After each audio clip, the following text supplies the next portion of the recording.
Good evening, everyone. I see we are streaming live now on YouTube, so I'll welcome everybody to our Prescott Town Council meeting for November 1st, 2021.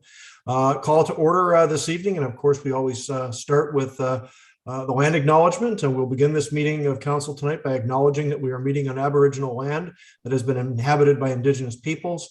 In particular, we always acknowledge the traditional territory of the Huron-Wendat, Anishinaabe, Haudenosaunee, Anishibek, and the Oneida and Haudenosaunee peoples. So that takes us straight to item 2, approval of tonight's agenda. Recommendation reads that the agenda for the council meeting of November 1st, 2021 be approved as presented. Could I have a mover, please? Moved by Councillor Ostrander, seconded by Councillor Young. Any comments, questions on tonight's agenda? Seeing none, I will call the question. All in favor? Motion is carried. Item 3, declarations of interest. Any member of council have a declaration tonight? Seeing none, so moving right on, we're on to 4 already, presentations, and under 4.1, we do have KPMG here tonight to discuss the 2020 audit. Recommendation is that council receive the 2020 consolidated financial statements as presented by the town's auditor, KPMG. Could I ask for a mover, please? Moved by Councillor Young, seconded by Councillor McConnell. And with that, I'll move it over to Mr. Armstrong to introduce Ms. Huber and the KPMG audit results tonight. Take it away, Matt. Thank you very much, Mr. Mayor. So I'm just going to walk council through a couple of the highlights on the financial statements, and then I'll pass it over to Lori to comment on the audit itself. So a couple of things I just wanted to mention. Our cash position has increased by $587,000. That's part of what we're trying to establish and save up year over year, and every second year do a major street project. So in 2020, we undertook the project on Dibble Street East, and so that partially increases it, as well as we're continuing to receive donations from or for the arena, and so that has helped the cash position as well. Property taxes receivable, that has been a topic of discussion previously, and in 2018 it was over $1 million that was outstanding. I'm happy to report that as of the end of this year, $683,615 was outstanding, which is certainly a significant decrease, but at the same time also the lowest number since 2013. So 2013 is as far as I went back, and didn't look at before that, but that certainly is the lowest number that we received or seen in the last 7 or 8 years. From there, the net debt receivable, and just taking a look at what our current assets are, and then comparing that to all of our liabilities, and you can see that that's improved from minus 4.7 million to minus 3.8 million. So an increase or an improvement of about 850,000. A couple of things to highlight: the investment in Rito St. Lawrence Holdings. We didn't receive a dividend check in 2020, but the value of the overall investment did increase by 79,000. So wanted to make that note there. And then on the statement of operations, which is page 8 of 104 of the council package, you can see that we did have an annual operating surplus. This is an accounting surplus, so includes amortization, things like that. And so how we divvied up that surplus in terms of reserves was determined at the beginning of the year as part of the budgeting process. And we're happy to say that that was on track and as expected for this year. And then the excess amount for the COVID funding that was flowing into the 2021 budget is also recorded in that number. So $107,000 was the amount left over that we didn't use last year. And so that will flow into the 2021 budget. So those are just some of the highlights. In terms of retroactive changes, there were 2 things. One was a improvement to the overall underlying data that we achieved in this fiscal year. And so we went back and built all the asset subledgers from the early 2000s and brought it up to today. So in the process of doing that, some of the assets that had been continuing to amortize were actually being amortized past their total cost or their total useful life.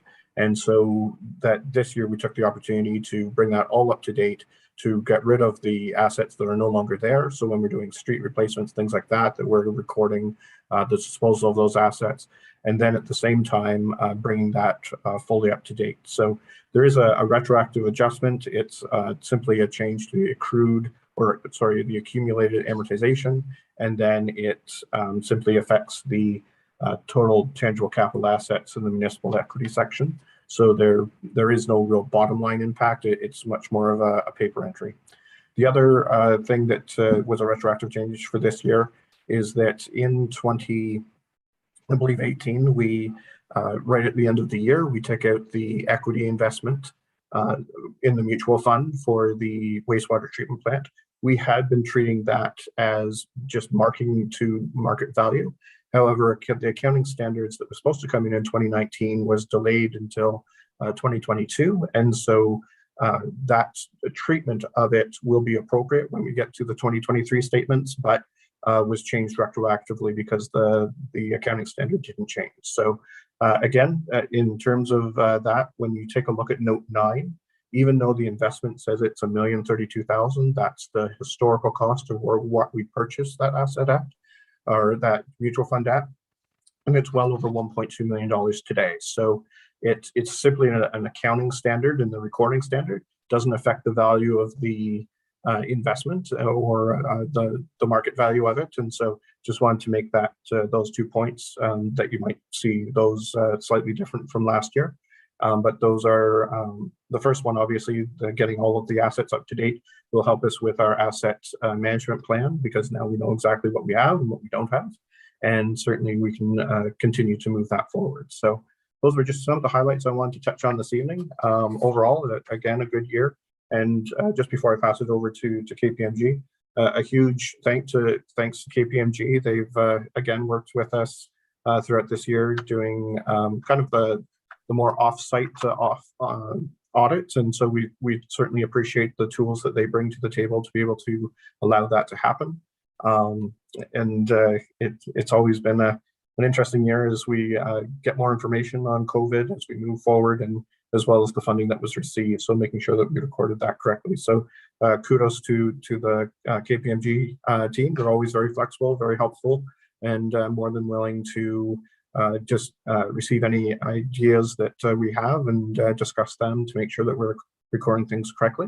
And another one, shout out to our own staff. And so going through the yearly audit is a fairly large task and momentous issue. And so Nancy and Jessica, as well as Donna Landon, all do a great job of getting the information that we need and putting it together and feeding that to the auditors. So thank you to them as well. And without further ado, I'll hand it over to Lori Huber, who is the managing partner for this audit file, and more than happy to work through any questions that you have with her or with myself. Thank you. Okay, thank you, Mr. Armstrong. Good evening, Council. Really excited to be here tonight to share with you the results of our 2020 audit. I have given you a fairly lengthy audit findings report with lots of detail, lots of good information, I dare say. So I don't know if you've had an opportunity to read through the report in its entirety or not, but what I would propose here tonight is to walk you through some of the highlights of the audit, and certainly welcome any questions from the group, either as we go or certainly at the balance of the presentation. So with that, on our executive summary, you'll see as part of our audit findings, you will see a highlight of some of the things that were new and different that we had contemplated in our audit plan this year. I know it doesn't feel new and different, but certainly at the start of the audit in 2020, we were very much in the thick of the pandemic. So the pandemic was part of our contemplation of our audit plan as we crafted our audit procedures through fiscal 2020. There was a new auditing standard that I can touch on very briefly, and we'll get into it. So where we are today with respect to the audit, assuming the financial statements will be approved here this evening, today would be our audit report date, so there'll be no intervening period from this discussion onward. We are largely complete. You will see when we issued this report last week, there were a couple of items that were outstanding in terms of finalizing the audit. The last one we are down to is a confirmation, which we are hoping we're going to get tomorrow. So failing that not coming back, we will be able to release our audit opinion that we've got in draft in our audit report in final thereafter. And our audit report we'll see in our appendix. It is included in the financial statements. It is in draft, again, subject to approval here this evening, but it is a clean audit report where we believe, in our opinion, the financial statements do present fairly in all material respects the financial activities of the town for the fiscal year ended December 31, 2020. The second page of our executive summary speaks to our independence. So as you all are very much aware, we need to be absolutely critical in terms of any non-audit services that we might render to the organization through the course of the year and be upfront and transparent with respect to those. Happy to report through the course of the year, 2020 and even into 2021, there's certainly nothing from a non-audit perspective that might be thought to encroach on our independence. So again, making sure that we are very much mindful to the extent any of those services are provided with the necessary safeguards. So jumping into the report, you'll see the first slide there speaks to what is new in 2020. So there's lots of discussion here around the COVID-19 pandemic. To give you a flavor of some of the things that we considered from an audit perspective, primarily from a risk perspective, in terms of what we needed to do differently with respect to our audit relative to the pandemic. So as Mr. Armstrong has mentioned, obviously in a pandemic, there was concern around cash. So we took a detailed look around the collection risk with respect to any receivables.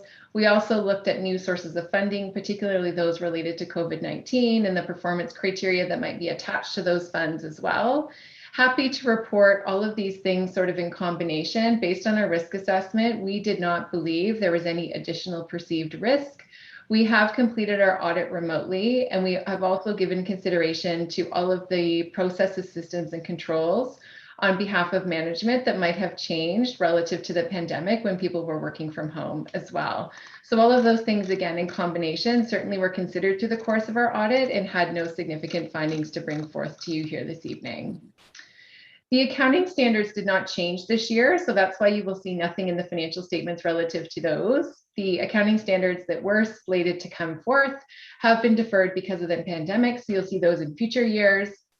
What did not change, though, was a new auditing standard relative to how we are required to audit management's estimates within the financial statements. So you'll see on the slide, we've given consideration to estimates in the financial statements simply because they are gray or subject to judgment by their very nature, which required additional audit effort. So we've completed all of the audit work to make sure that we've met this new audit standard. And as you can see there, in terms of findings, no significant items to bring forth.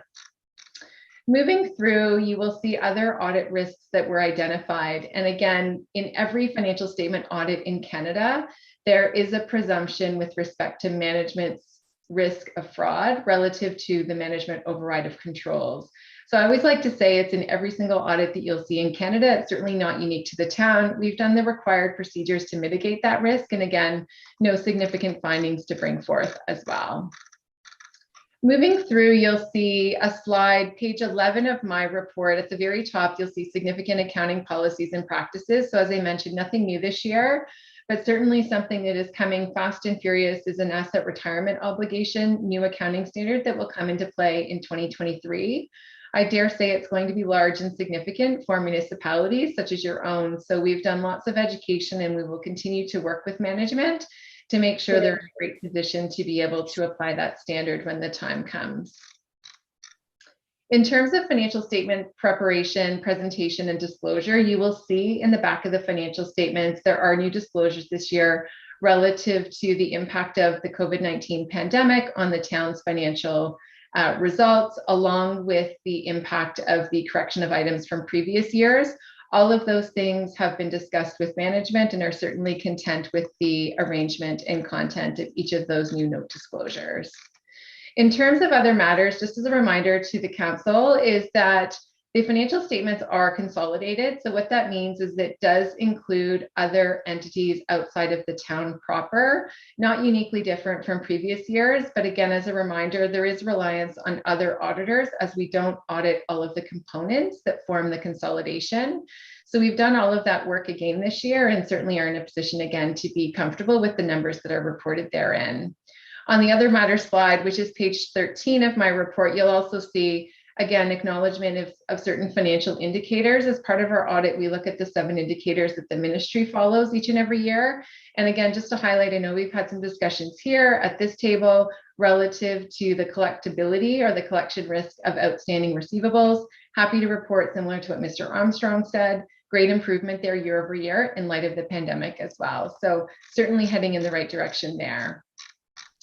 So moving into slide number 15, you will see in our audit report, there's always reference to materiality. So materiality is set as part of our audit plan that really sets the stage to determine what we look at and how much we look at. So consistent with 2019, we kept materiality as a whole for the financial statements in aggregate at a level of $300,000. So to the extent we identified any differences in excess of $15,000, which is a pure math exercise, which is 5% of the overall materiality. That was our threshold to sit and have discussions with management to determine whether or not adjustments should be recorded in the financial statements.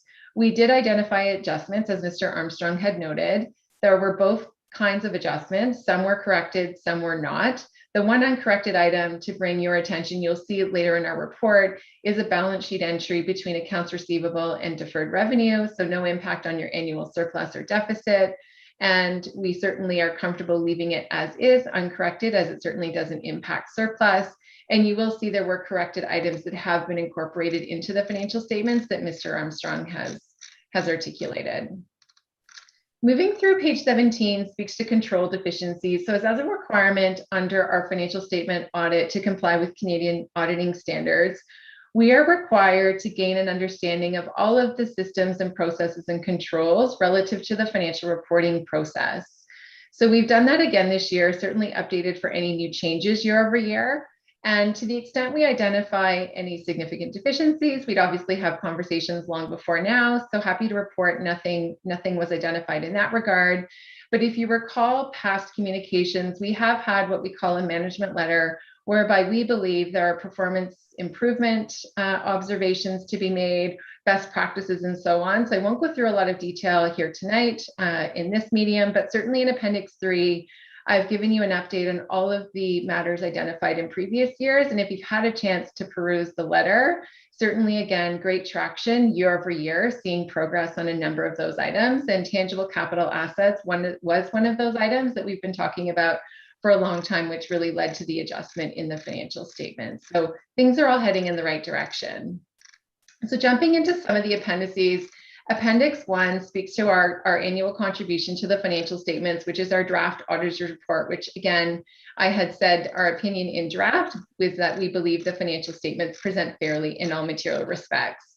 It is a standard audit report in Canada. It is lengthy, but it does cover off the management's responsibilities with respect to the financial statements, along with our own responsibilities as your external auditor, along with yourselves as those charged with governance. And again, our report will be dated here tonight on November 1, 2021. Behind that, you will see the attachment that goes through the items in detail. Again, in aggregate, you can see relative to materiality, individually, some of the items were more significant, but you can see collectively, in terms of the impact on the in-year P&L was $9,500. So very, very small in the grand scheme of things, as each of the items sort of went in offsetting directions. Management letter, again, without going into a lot of detail, is Appendix 3. Happy to take any questions if there are any questions on any of the items, certainly there in detail. And I've given you lots of information to consider about what's coming in the future. If any of you are interested in accounting standards, things to consider there. And then behind at the very back, getting to Appendix 6, I have snuck in there again this year for your information, which might feel a little bit old now, but it's the municipal comparators that we've had some discussions around with council in previous years. So if you recall, we pull FIR data, which is the financial information return that's required to be submitted for every municipality in Ontario. We pull based on data from the previous year once they've all been completed and submitted.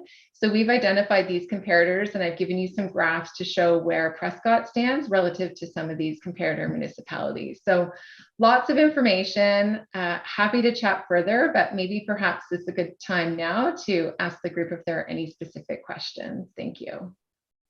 Thanks very much, Lori. I will open it up to all members of council for any comments, questions, both for Ms. Huber or our own financial staff, of course. Anything from council this evening? Councillor Young, please. And next up, Councillor McConnell. You're muted, Ray. Thank you. Lori, will you be going over the numbers with us? The numbers of the financial statements? Yes. I wasn't going to go into those Okay. detail. All right. If Mr. Armstrong wanted to point out anything in particular. No, I was just, I was wondering about the operating surplus. Can you give me an idea what the cash number was in the operating surplus? One of you? I'm looking at Mr. Armstrong. So in terms of the overall cash number, I believe if I go back and take a look, it was in the area of $700,000 or $800,000, and that's the amount that went into each of those reserve funds that then increased those reserves. Okay, but the statement is down to 328, right? Correct, because so when we take a look at the budget from a cash perspective, there is the principal on loans and outstanding debt that's taken into account, but also at the same time, so we pull that out from a cash perspective to get to the financial statements, but then we add in the amortization of assets, which has no actual cash impact, and so that's where you get the difference between the two. Okay, thank you. Councilor McConnell, please. Thank you, Mayor Todd. A question for Matthew, if I may. In past years, we've had some large appeals on taxes, and I note that our back taxes are down to $600-some odd thousand this year. Do we have any appeals that are currently in the works? And if so, are those reflected in the $670 or whatever it was, $1,000? Yep. So thank you very much, and through you, Mr. Mayor. So each year we take a look at any outstanding appeals. The only one I can think of currently is on a property that recently went through an expansion, and the property owner doesn't agree with the amount that MPAC put on there. So we have, I don't believe we made an allowance for that because in our opinion, the value does represent. That being said, we always put an amount in for any unforeseen type of changes. And so if I remember correctly, it's approximately $50,000 or $60,000 that we do have in as a kind of an anti-receivable or an allowance for doubtful that is already reflected in there. But that being said, it wouldn't be, any adjustment that would come from that would not be anywhere near that number. So anything that was a major type of appeal that was outstanding, then absolutely we would put numbers in there, but anything that's insignificant or small, then we didn't see the need for it this year. It's also a note that in 2020, as well as in 2021, we're at the end of the reassessment cycle. So the assessments that are currently in effect are all the way back to 2016. So there hasn't been a reassessment, and usually when you get that reassessment is when you're going to receive all of those appeals and requests for reconsideration. And at this point, as I mentioned, I believe there's only one outstanding, and it's not expected to be large in any way, shape, or form. Thank you. One further question, if I may, through you, Mayor Todd. Certainly. If in the case somebody appeals their assessment, in your experience, do they normally could just go ahead and pay what they were assessed before and appeal the addition, or do they not pay anything and wait for the appeal to be settled? It very much differs from property owner to property owner. And generally what we found is that most corporations, businesses, that sort of thing, will pay the whole amount and then receive the amount back later on. Others don't pay the amount, especially if they feel that it's significant in difference, in which case we still apply the interest rate on the amount that's outstanding and owed, and that would be reflected in the total amount that's outstanding currently. Thank you very much. Thank you very much, Councillor McConnell. Councillor Shankar, please. Thank you, Mayor. I just want to put a shout out to Matthew. I remember when I first started, I noticed that the property tax receivable was quite high, and to see it drop significantly, like 32% there or more, I think that's great, because that's money that was just sitting there that we needed to collect, that was owed to the town. So for us to get it and keep reducing it, I'm real happy with that.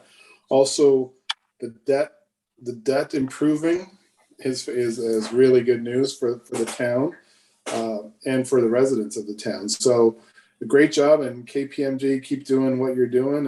It's working well for us. Thank you. Thank you very much, Councillor Shankar. Other comments, questions from members of council? Councillor Jansman, please.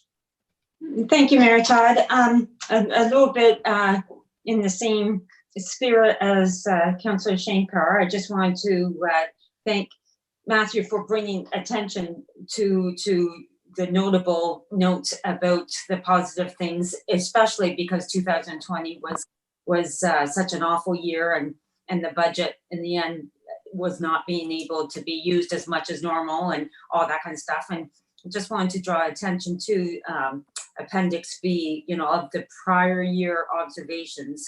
7 of those have now been considered closed. So I thought that was worth mentioning as well. And of that 7, one of them is the tracking of the capital assets, which I suspect was a huge endeavor for sure as a project. So that's awesome. I do have one question, I think maybe for Matthew, if I could. It was on the deferred revenue section, page 18 of the 104, at the very bottom, and it detailed as described as other. In 2019, it was an amount of just over 290,000. In 2020, that line item increased to 405, and I'm just wondering if that makes up a whole bunch of things or if that's something different. So we're very happy to report that that is the result of our fundraising for the arena. So at the end of 2019, we had already received in cash 290,000. At the end of 2020, over 400,000. And then I believe I just took a look at it a little while ago, and we were up over 700,000. So that's money that has now come in and through our fundraising efforts. And that's aren't just the pledges, but actual money that's come through the door. So it certainly helps as we've embarked upon the project to start to offset some of the costs that we're starting to incur. And certainly that will be a huge help, along with the support from the government and the grant we're receiving for that. So those are certainly important numbers to highlight, and it really speaks not only to our fundraising effort, but the generosity of the community in the region of being able to really step behind this project and really bring it to fruition, which back in 2018, when we had to decommission the ice plant, I think was a very depressing time and moment, and we're happy to now say that we've broken ground and moving forward in a what will be a really nice venue, and something for all of us to be proud of, not only as the town of Prescott, but as the wider region of the United Kingdoms of Leeds and Grenville. Very good. Thank you very much, Matthew. Thank you. Thanks, Teresa. Thanks, Matthew. Any other comments, questions from members of council tonight? Councillor McConnell. Thank you, Mayor Todd. Just to be clear, if we are showing outstanding taxes a year ago or 2 years ago, for example, at 1.2 million or something like that, and we're showing them now at 600 and some thousand, that doesn't necessarily mean that we received $500,000 worth of taxes. It could mean that somebody who has appealed their taxes has won their case, had it reduced, so those taxes are not payable. Am I correct there? In theory, absolutely, you're correct. And so in 2018, it was a little over $1 million. Now it is 683,000.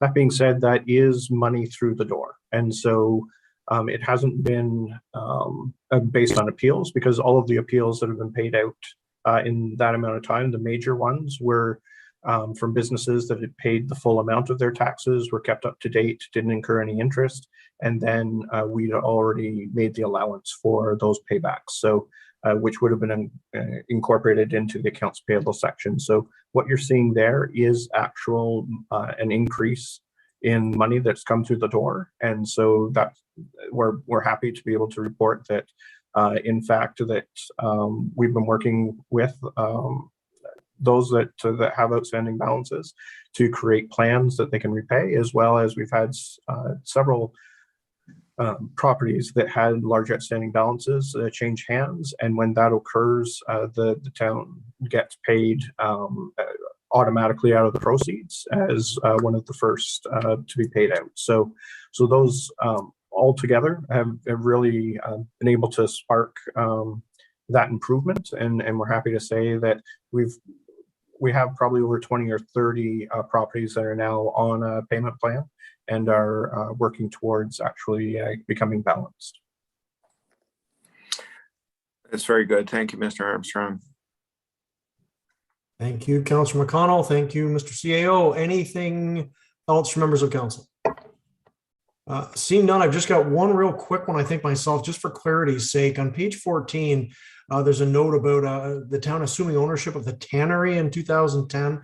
And then on page 32, Appendix B, there's a reference to another potential contaminated site.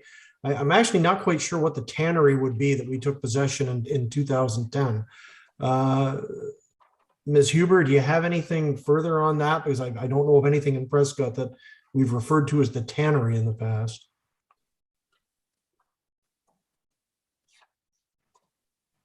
Mr. Mayor, I'm not exactly sure either, so you'll have to leave that with me. All that to be said, we are very much being mindful of anything from an accounting standard point of view that might be scoped out today relative to contaminated sites, and it being scoped in relative to asset retirement obligations. So it has no impact on the financial statements. Yeah. So I will get back to you through Mr. Armstrong, if I may. Yeah, the only concern that I would have, I'm sort of assuming, and I did send Matt a quick note on this a few minutes ago, because this was one I had a question about. More question about the one on 32, which I didn't quite get it either, but I'm assuming one of these, if not both, one probably relates to the site near the marina, because that is the one we did the phase 2, although it was a little later than 2010. That's the only one I could think of that we would have an issue down there. And the only way this would impact on us would be going forward, because there is the comment in the second bullet point there about accepting responsibility and the entity directly responsible. This is something for the future, because this obviously the new accounting standard doesn't come into effect till 2023. But I think there would be some potential disputing there on the responsibility, because that was a federal site for quite some time before we took possession. So that's just something to sort of earmark for the next council to take a look at, because that's something I wouldn't want to really see have any impact on our books when we basically inherited a contaminated site, or purchased a contaminated site, I should say. Thank you for that. That's good information. I do have a few other municipal clients in similar situations, and it does impact the relationship. So that's great. I'll make a mental note of that and document for consideration for 2021.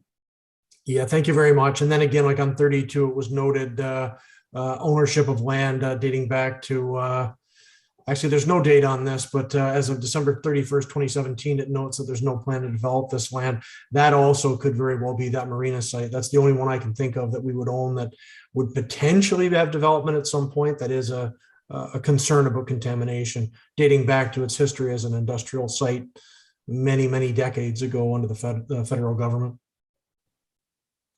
Thank you. Those are really my only material comments. I just the comments on the end, and this is a whole other presentation, so I'm not going to delve very deep into this, but the municipal comparators, and I think this is something we need to kind of keep in our back pocket for our budgeting this year, because the historical aspect of this is great, but we need to look at it, how it can affect our future planning as well. I think everything here shows in us to be in pretty good stead with the other municipalities. I think there's good results here with our comparators overall. The only one that always comes up is the debt level per household, which we've always acknowledged as high. But if anyone in the media or anyone that's going to pull that number out, as happens every so often, the reason that debt is high is because we have taken out loans, and we have been pretty far reaching in our vision for projects, from the wastewater treatment plant to improvements to the water plant. The arena's coming on board shortly as another that'll put our debt up again, obviously. But we've also got the fire hall, major road work, Dibble Street East. The first part of that's just been finished. More to come next year. St. Lawrence Street, and on and on. So there's a really good rationale and a good history there for that debt level being high, and that's because we have done some major infrastructure projects that, quite frankly, have improved the quality of life here in Prescott. I would say quite dramatically over the last 10, 15 years. So I don't think that's a negative number, but it is something I'd like to delve into more. And I'm guessing Ray was kind of touching on that when he was looking at some of the numbers as well. But I think we can really delve into that a little more as we start the budget process in the weeks to come. But there's some good stuff here, and I want to thank Lori and the team at KPMG, and of course also our own finance department led by Matthew and Jessica for doing such a good job getting everything forward to us this evening. Some good numbers. It's another good news audit, I would say, for the town of Prescott. So thank you all for bringing that forward to us this evening. We'll go around. Any final comments from members of council? Seeing none tonight, so we do have that motion on the table to receive the 2020 consolidated financial statements.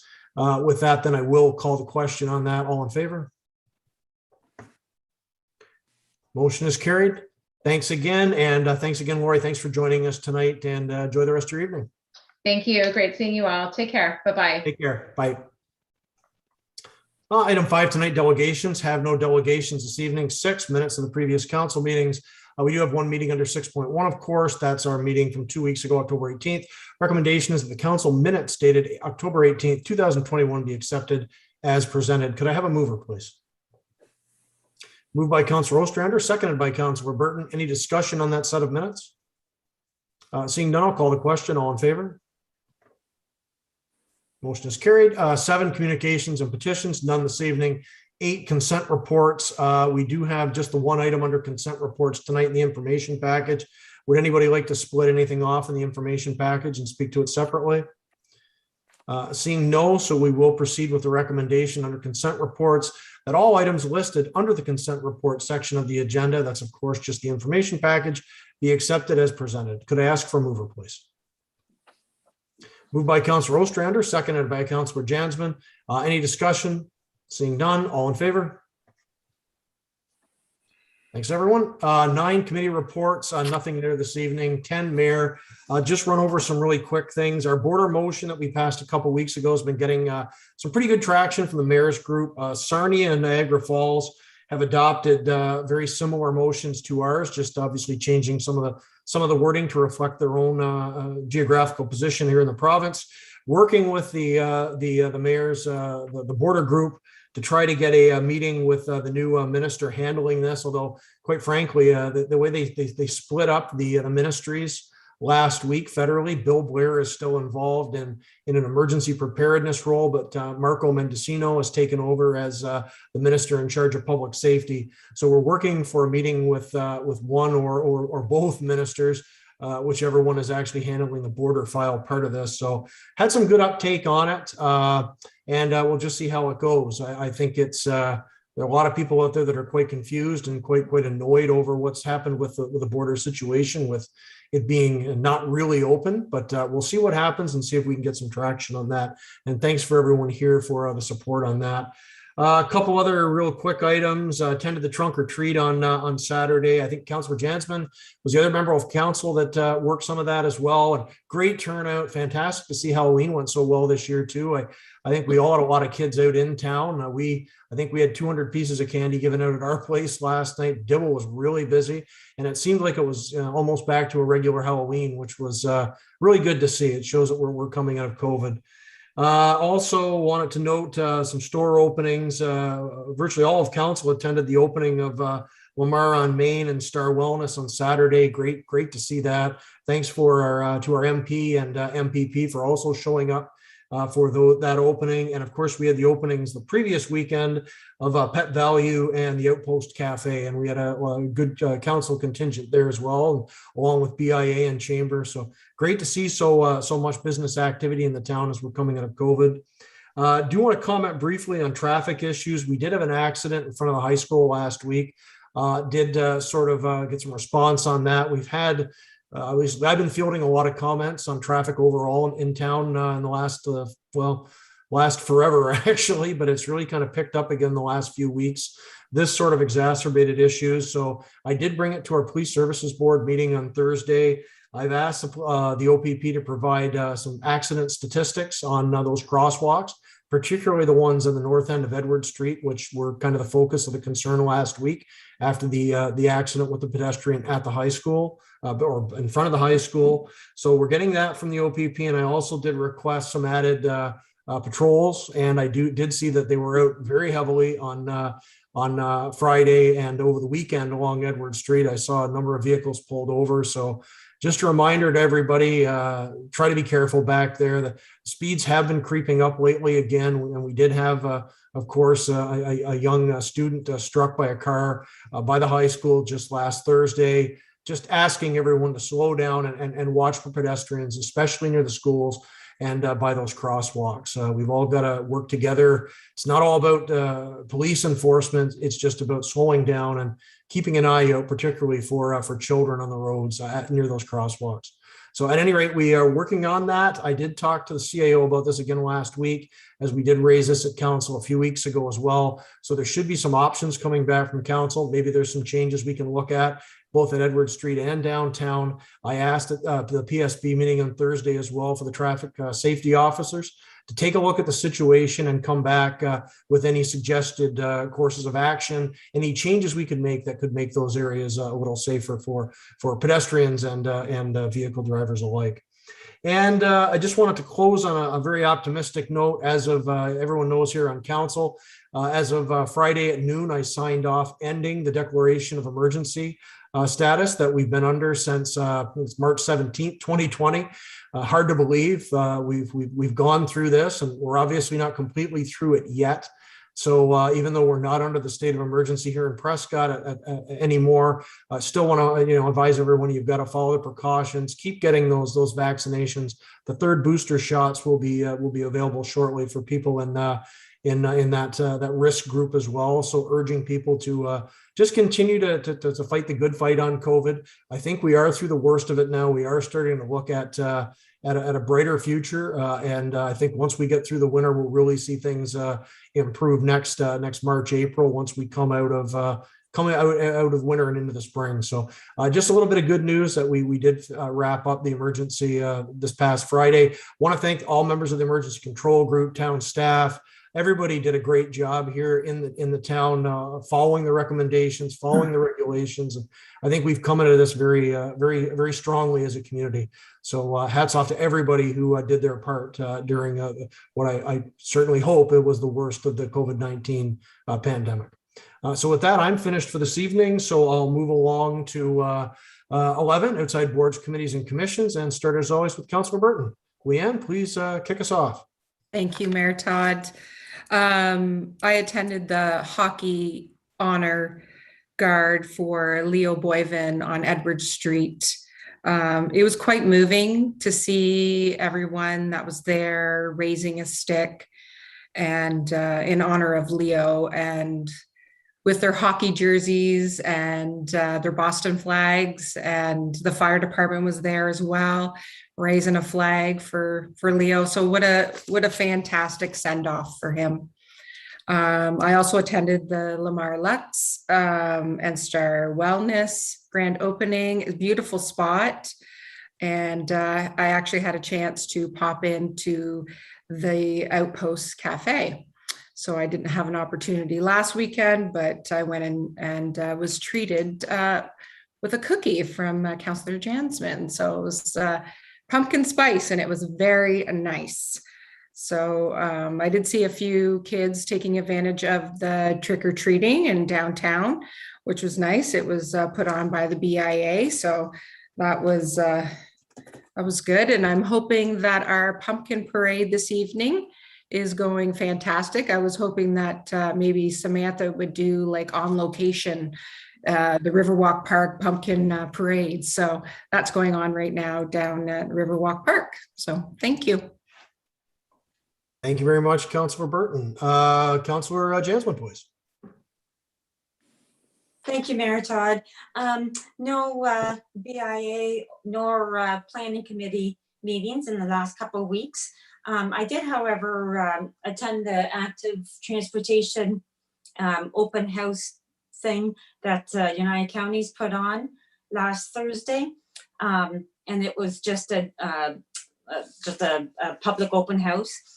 And WSP is their coordinator for this. And they just discussed, my interest in going to that is our BIA's effort to attract cyclists in town, and possibly if we ever hope to have that ferry start up again. But it was good. They discussed the barriers of United Counties being so large, and but yet how to address that and maybe incorporate perhaps the river route bus service with, allowing bikers on there and that type of thing. So overall, it was quite positive and hopeful and moving along. So I just thought it was worth mentioning. And yeah, that's it for me. Thank you. Thank you very much, Councillor Jasmine. Councillor McConnell, please. Thank you, Mayor Todd. A couple of things. The library will be open on Saturdays now with the bettering of the position that we have with COVID. And I apologize. I can't remember whether this will be the first Saturday they'll be open or whether it'll be next Saturday.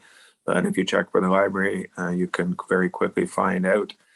More things are going on at Walker House, both inside and outside. I bumped into Mary Campbell this morning on her way to the Leo to conduct a fitness class for folks from Walker House. So a lot of things going on there.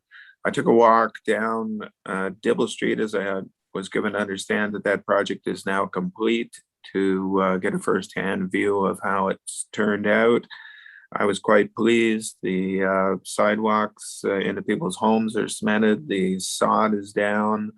Asphalt is finished. Stripes are on the road. And I think anybody that lives in the 2 blocks west of that, when they see the job that was done on the eastern portion this year, will be looking forward to seeing that happen in their blocks as well.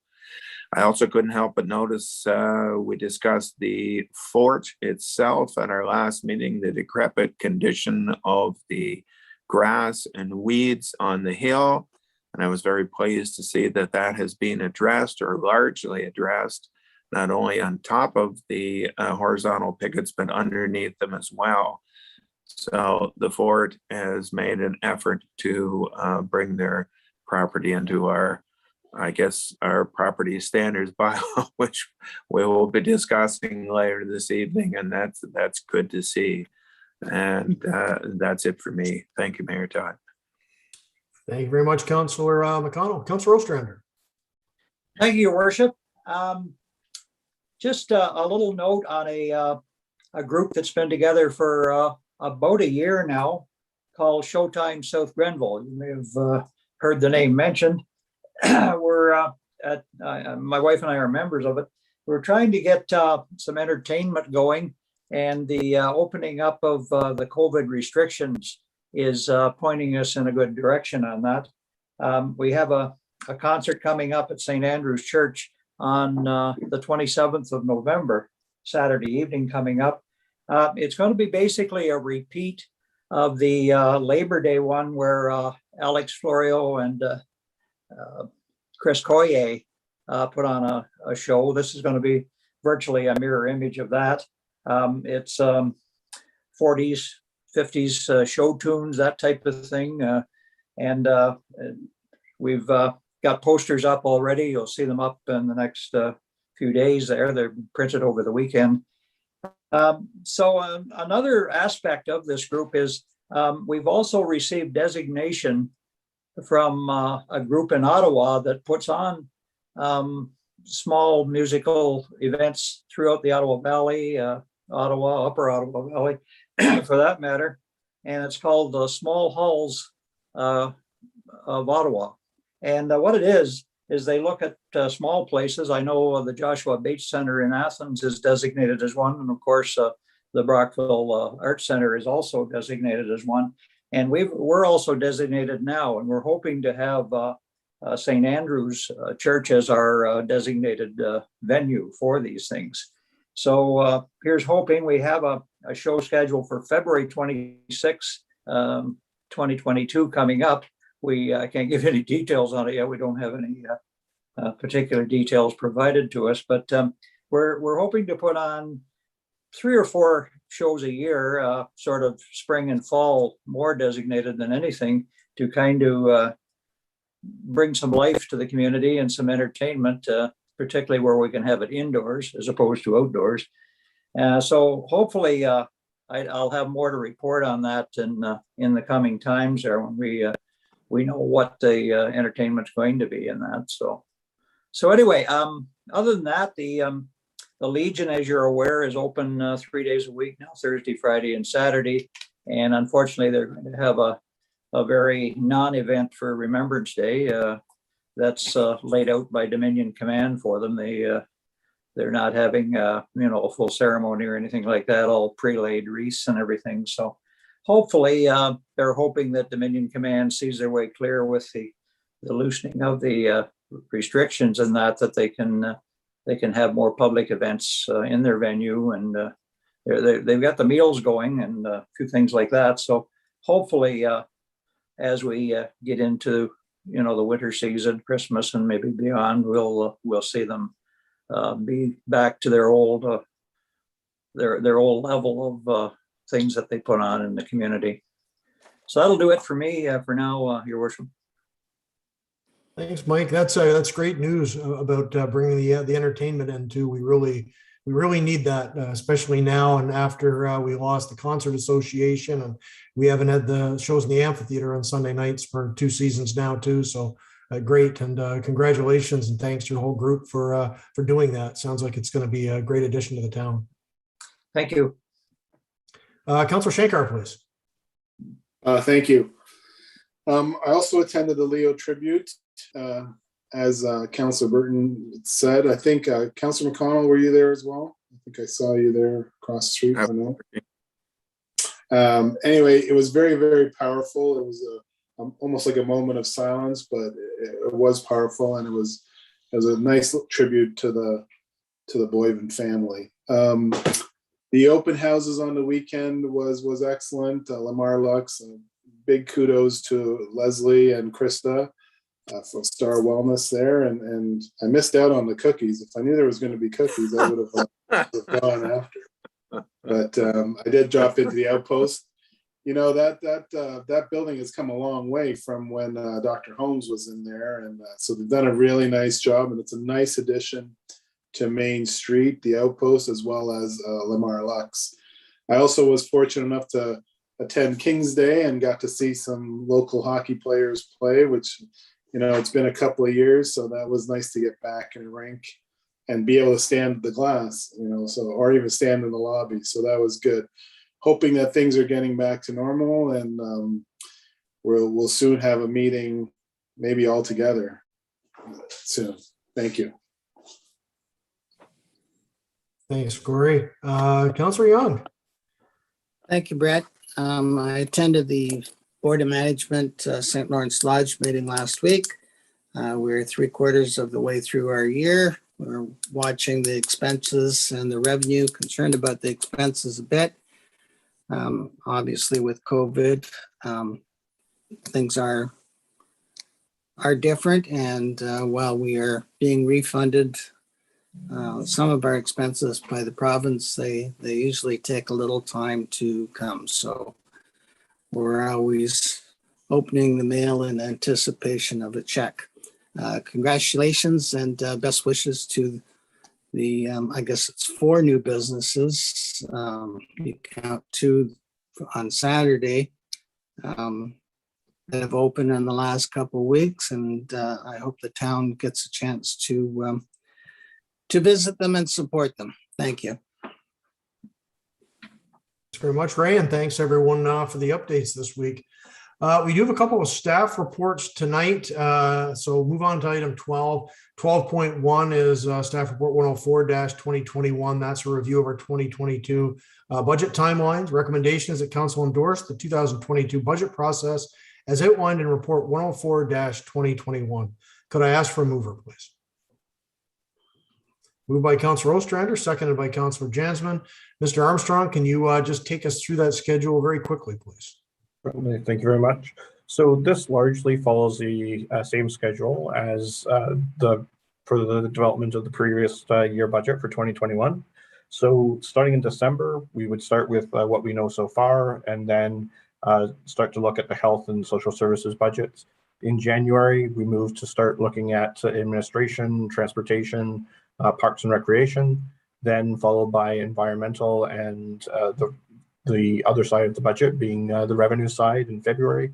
And then finally, at the beginning of March, we start to take a look at the budget in totality and make sure that it aligns with the strategic plan, the service delivery review, and the economic development strategy that should be coming and completed before then. So that's the operational side. In the capital side, we would actually take a look and ask for any suggestions by council and staff to be submitted to me by December 15th. On January 4th, we'll take a look at that initial list.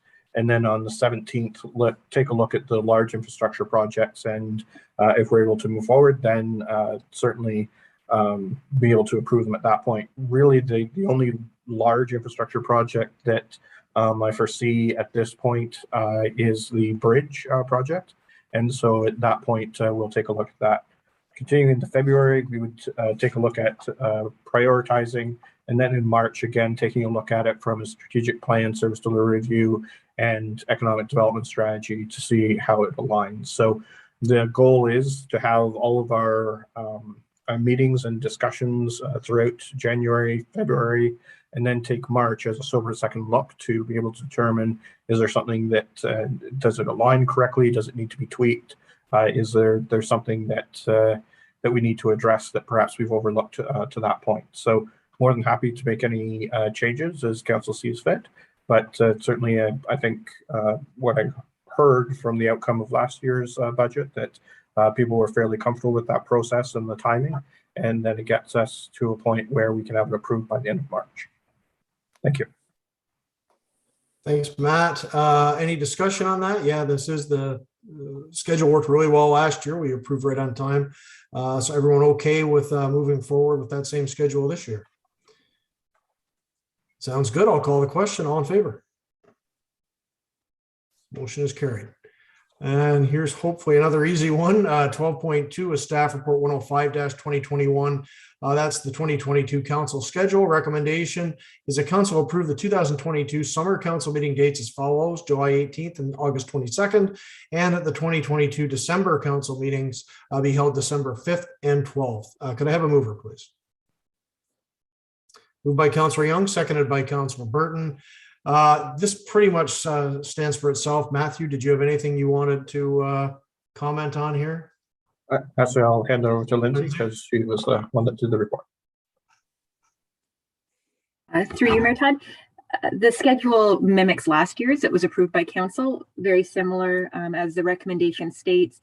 Based on the procedural bylaw, we'd meet once with council's approval in July, once in August, and then back-to-back meetings in December in order to avoid meeting over the holidays.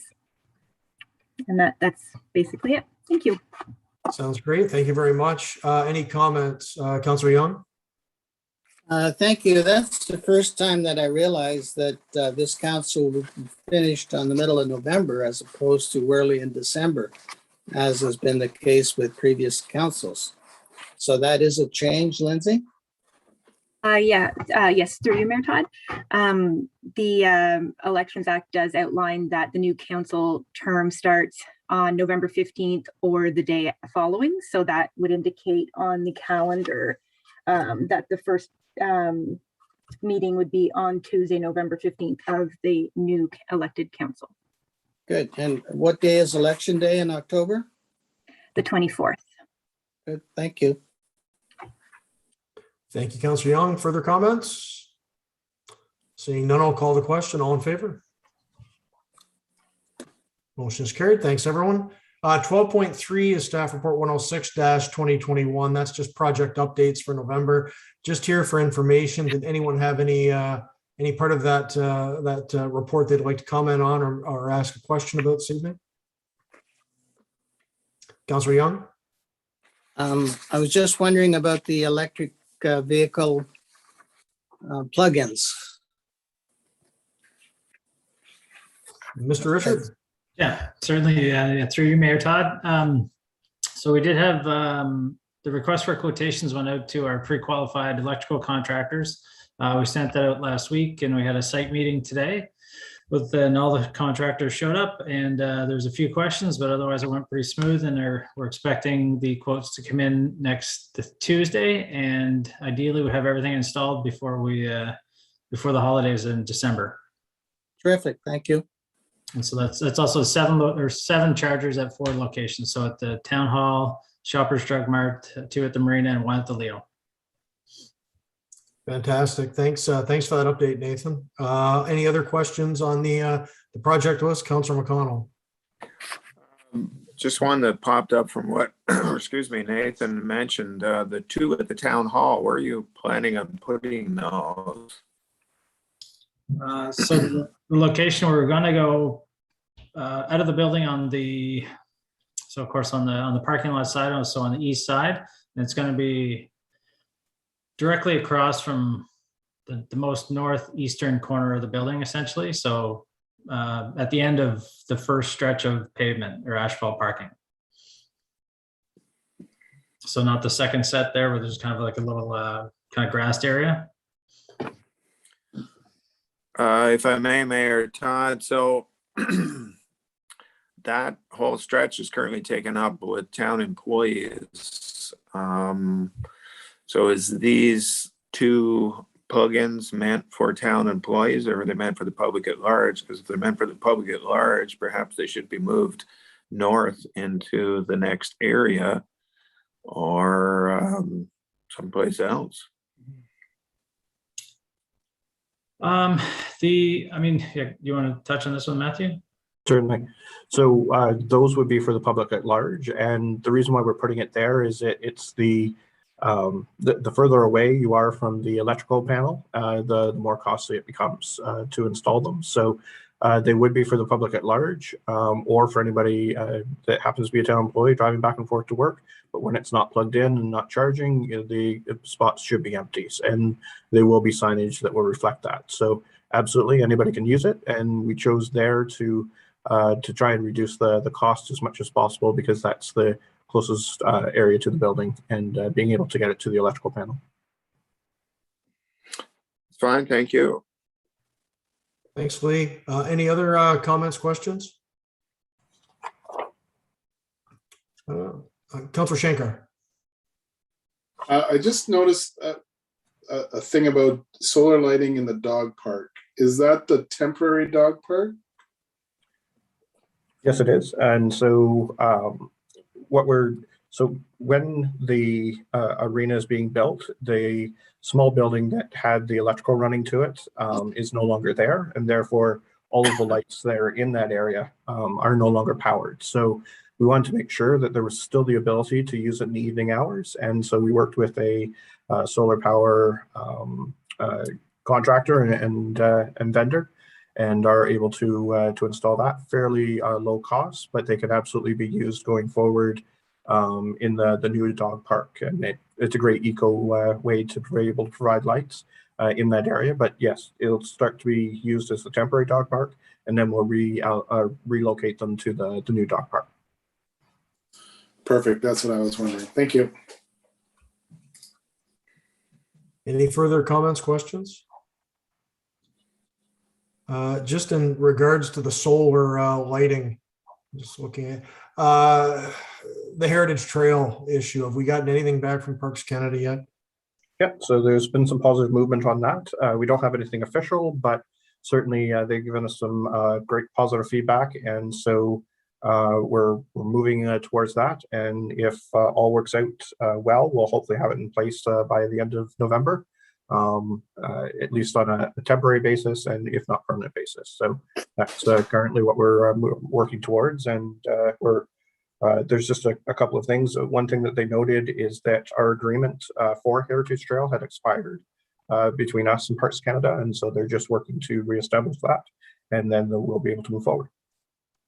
Sounds good. We can install that fast down there. Yeah, so one of the things that we're looking at is having the base above ground as opposed to sinking them into the ground, and that way we don't have to disturb any of the ground that's there, but it will still provide the look and feel of what we're looking for, and that was one of the alternatives that we looked at when we got some of that feedback. Sounds good. Yeah, as soon as you know anything more, and you could bring that back to council for a quick report on what we're looking at there. That's exciting. I would just kind of assume that would be next spring now, because Parks Canada hadn't approved the construction. That's excellent news. Okay, so that takes us through project updates tonight. Thanks everyone for the great questions and great responses. 13 resolutions, nothing this evening. 14 bylaws, and we're finally coming to the end of the road, I think, on this trio that we've been with us for the last few months. So starting off is 14.1. That's the vacant building registry bylaw. Recommendation reads that bylaw 46-2021, being a bylaw to establish a system of registering and monitoring vacant buildings, be read and passed, signed by the mayor and clerk, and sealed by the seal of the corporation. Could I ask for a mover, please? Moved by Councillor Ostrander, seconded by Councillor Young. Mr. Merriman, any final comments on the vacant building registry bylaw? Not at this time, Your Worship. Thank you, sir. Anything else from members of council before I call the question? We discussed this pretty extensively, and I do thank Sean for soliciting such input from council over these last weeks and even months. Ray, you have a comment? Yes, I support the bylaw, but I do have some concerns of who might get entrapped in this bylaw and their situation. So I'm wondering if we could have a report back on how this bylaw is being applied as of March 31st and again at the end of June. So maybe the next 2 quarters we could look at it with numbers of people who are being governed by this particular bylaw to make sure that we haven't made any mistakes. Thanks, Councillor Young. Mr. Merriman, Mr. Armstrong, I think I saw some nods there. Sounds like a plan. Sean? Yeah, I certainly have no problem bringing back reports as it's implemented. The only thing I would ask is, instead of March 31st being the target deadline, that we make it June 30th once we got the full 6 months in, because there wouldn't be very much to report, and then report it at the end of the 3rd quarter where it's still at as well. Okay, thank you. Okay, so that sounds good. So we'll get that report at the 6-month basis on how that bylaw has been faring. Any other comments from members of council this evening? Councillor McConnell. Thank you, Mayor Todd. I was thinking about this afternoon, and I'm curious, is the onus on the person with the vacant property to report that to town council, or is our staff going to be actively going out and looking for vacant properties? How is that going to work? Sean, I guess that's yes and yes on that one.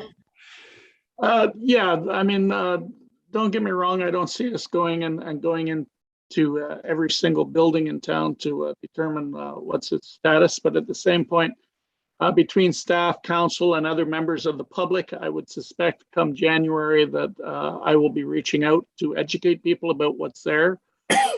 Technically, the onus is on the owner to register it with the town. But at the same point, the town's there to work with the owners too. We're here to find out where it's at, where they plan on seeing it going, how we can help them get it filled if they see any benefit through the CIPs and stuff like that. So it's very much a work in progress, like it would be in any town. And of course, the implementation is always the toughest part whenever you're bringing in something new like this. So like I say, it's on the onus of the owner to notify the town. At the same point, the way the town is, I have no doubt that I will receive concerns from people, especially if they feel that the property is being allowed to degrade because it's been vacant, and we will take appropriate steps at that time. Thank you, Mr. Merriman.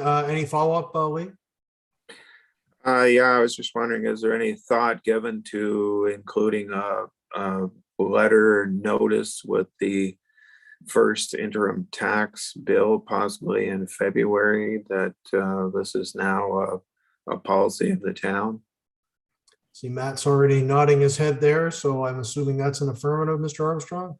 Absolutely. So I think there's a couple things that we'd like to include with that, including animal tags, this particular bylaw, new property standards, a number of things that we've implemented that are coming active as of the beginning of the new year. And so I think it's a great opportunity to send that out in February as a reminder and make sure people know where to go to get that information. So thank you.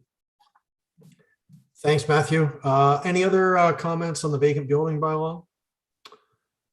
Seeing none, I'll call the question. All in favor? Thanks, everyone. That's passed. And thanks again, Sean, for the hard work on this one. I think it's a great addition to our suite of bylaws here in town. 14.2 is a property standards bylaw. Recommendation there reads that bylaw 47-2021 being a bylaw for prescribing property standards within the town of Prescott be read and passed, signed by the mayor and clerk, and sealed by the seal of the corporation. Could I have a mover, please? Moved by Councillor Burton, seconded by Councillor Jansman. Mr. Merriman, again, any further final comments on the new property standards bylaw? I suspect there may be a couple questions, as Councillor McConnell reached out to me earlier today. Unfortunately, I was taking a personal day, so I did not have a chance to reach out to Councillor McConnell before the meeting. But in general, if I may address those through you, Councillor, Mayor Todd, to Councillor McConnell, would that be allowed? Sure. Okay, Councillor McConnell reached out to me with 3 concerns, and he, I really must say that I appreciate him reaching out to me because, like everything else, anything that's this important to the town, it's important to have another set of eyes that take a look at it. Councillor McConnell, in 3 sections, in section 4, he brought up concerns. In 4.1C, he was concerned that it should have been 2 clauses instead of 1. Basically, if I can paraphrase, it says that you can't have a salvage yard unless you're allowed to have a salvage yard under the zoning bylaw. And then it also says, however, you still have to follow all the other regulations that are in relation to it. So that would include fire and occupational health and safety and environmental and all that stuff. I understood what Councillor McConnell was saying, and if directed by council, I can split it into 2 segments, but I thought it was still fairly straightforward to me that if you have a salvage yard and it's allowed under zoning, you still have to run it under all the other laws, as well as the property standards on the zoning. The second one was in 4.2E. He had concerns because there was, it basically addressed snow piling on properties. I would ask that it be allowed to stay. Usually 2 to 3 times a year, we have issues with snow piling, and I think it was about the clearest example of what we could have, because it gave staff the flexibility and the consideration of the circumstance to determine if it was an issue. I can advise you at least once to twice a year, we have to talk to a commercial property owner that's often got a small strip mall, and they piled up the snow too high, and it's blocking sight lines. And because we cannot see everything that's going to happen, to give you an idea, last year we had someone that decided to snowplow his entire front yard with his ATV and push it all up against his neighbor's property in order intentionally to create basically an area so that the guy could not see getting out. There's no doubt we'll use flexibility in it. We do realize that there's undersized lots and stuff like that, and but in the end, it is the property's owners. If push comes to shove, it is the property's owner's obligation to make sure that his snow does not affect his neighbors. And then the last one was under 4.10 C, and that had to do with actually the repair work that often gets done in people's yards. Councillor McConnell was concerned that we had used the phrase reasonable time limit to complete such repairs. Again, this is part of the flexibility that we had to kind of leave in if we could, because unfortunately we can't think of every single project, and there's a big difference between the reasonable amount of time to repair your lawnmower in the backyard versus refurbishing an antique car. The nice thing is, in both cases, if bylaw is found to be heavy-handed, or the owner feels that we're being heavy-handed, they'll have every right to take it through the process to explain why they are still being reasonable. Because I think all of us can probably remember someone that's got a car that's supposed to be refurbished someday, and it's turned into 10 or 15 years, and it's still sitting there on jack posts, with basically rusting down to nothing. So those were my three explanations to Councillor McConnell. I hope I don't know if he has any follow-up. Well, thanks for those, Sean. Some good clarity on those points. Open it up for comments, questions. Councillor McConnell, might as well give you the chance to go ahead first here if you had anything else based on those earlier questions that you sent to Mr. Merriman. Thank you, Mayor Todd. And first of all, I'd like to compliment Sean. This is a tough one. I mean, the property standards is something that when you're out on the street, people are talking about and have been talking about for years. And the fact that our bylaw is really toothless right now means that this is going to give our people some wherewithal to do some things that need to be done as far as certain properties in town. And it's been a big job, and I appreciate John taking it on. The first one that you mentioned, 4.1C, he referenced wrecking yards. It does say wrecking yards, but that's not the intent of my comment to him. It says yards shall be kept clean and free of any vehicle, trailer, machinery, part thereof, which is an erect, discarded, dismantled, unlicensed, inoperative, or abandoned condition, except in an establishment licensed or authorized to conduct a salvage, wrecking, or repair business. What I had suggested adding on to that, unless it is the active process of being refurbished for use, and that would be the antique car that Sean suggested that somebody has possibly been working on for 10 years in their spare time in their garage. The odds are nobody's really going to complain about that, but I felt it was it should be added, and still do, to be honest with you. The completed within a reasonable time frame, that also refers to that, because I know people who have been working on an antique car for years in their garage, and it may not seem to be a reasonable time frame to you, but it probably seems like a reasonable time frame for them.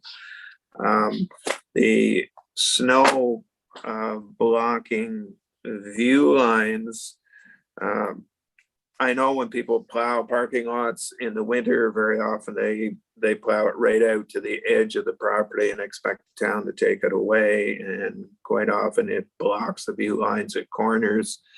And I don't have a problem with the bylaw referencing that.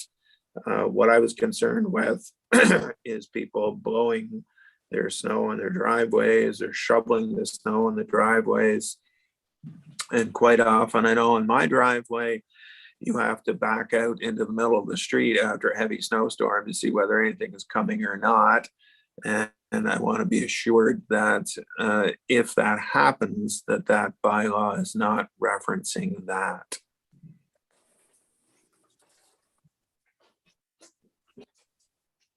For you, Mayor Todd, if I may. Please. Yeah, no, it's truly not how it affects you getting out, Councilor McConnell. It has to do with how it affects the neighbors getting it in relation to where it's left, or other people if you're running a commercial business. Again, it would only end up being looked at if and when complaints are received, either through, the person who's having the concern, or possibly if staff and or council happen to notice a place. We would, like I said, we accept that in the snow time, it is tough to get out, and certainly, unfortunately, sight lines can be affected for a period of time while you're taking care of it. So. Thanks, Sean. Other comments, questions on property standards tonight? The one thing I will say is that I think we should probably review this one at the 6-month stage as well, if that's good with everyone, because this is one we're going to want a little bit of input back on. I don't think we're not going to get this one 100% right either. Something's going to be missed somewhere. Something's going to come up in the implementation, I would guess, and that's no criticism of Sean. It's just how these things work, because it's a very complex bylaw in a lot of ways, and you may run into a situation where somebody exploits a loophole, or there's something that we haven't thought of. There were a couple of items that just came up in recent weeks, actually, in reference to an ongoing situation that were added into this bylaw that I talked about with Matthew and Sean. So we'll do what we can there, but I think reviewing this on an ongoing basis, starting with that first 6-month review, is the best way to go, so we can capture. And if there are any concerns that are ongoing, like some of the ones that Councillor McConnell's just raised, that's the time to get at them. This needs to be a living bylaw, not something that just sits on a shelf for quite a number of years, as the last one unfortunately did. So the one thing I was going to raise this evening, but I don't think I'm going to push it now, is I was looking at possibly asking councillors if we would move this one up to implement it as of December 1st rather than January 1st. Just to essentially, I did talk to staff about it. They didn't see an issue with it, as they did with a couple of the others, but I don't think I'm going to push it now because the changes are that extreme. It's just we are dealing with a couple of significant issues in town right now that the new bylaw would actually, I think, would help. But I think the one situation is eased a little bit in the last week or so, so maybe we're okay with that.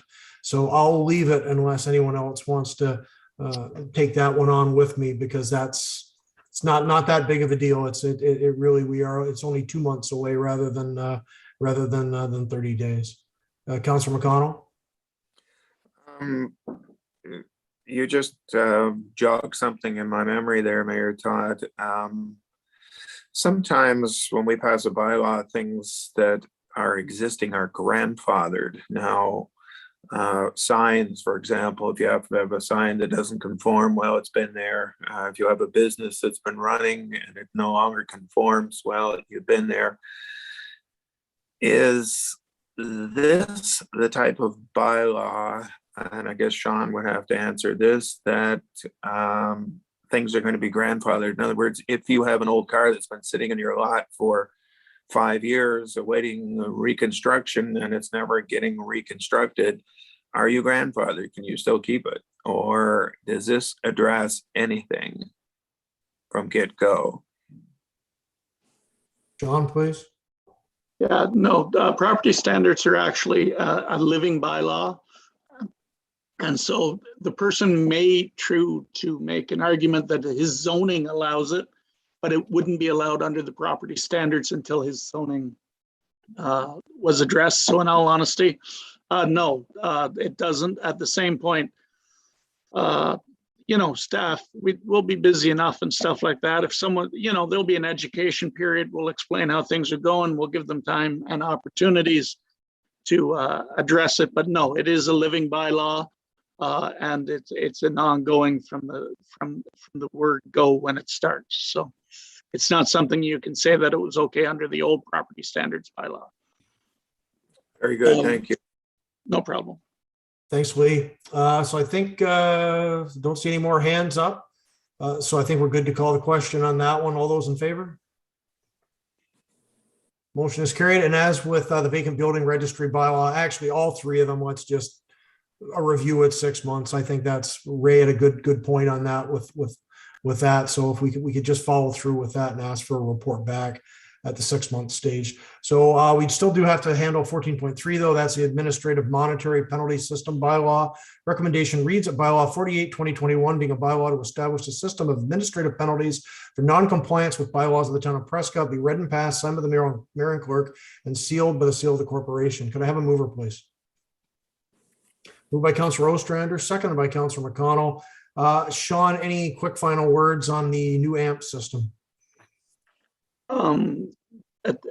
No, through you, Mayor Todd, I can confirm that it did go through the solicitor for the town, Tony, and he was very satisfied with it. He asked for a couple small changes.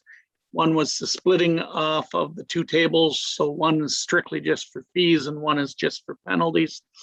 And there was one thing that I missed in referencing the parking bylaw that he asked to have corrected.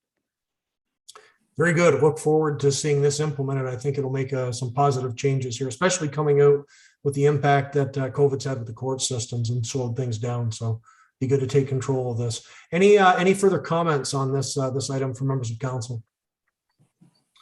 Seeing none, I'll call the question then. All in favor?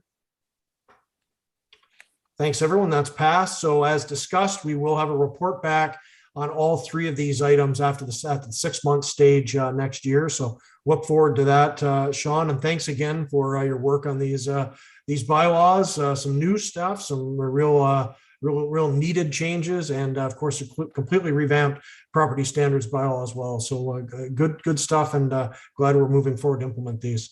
15, new business. Does anyone have any new business this evening? Seeing no. 16, notices of motion. Any councillor have a notice of motion to present?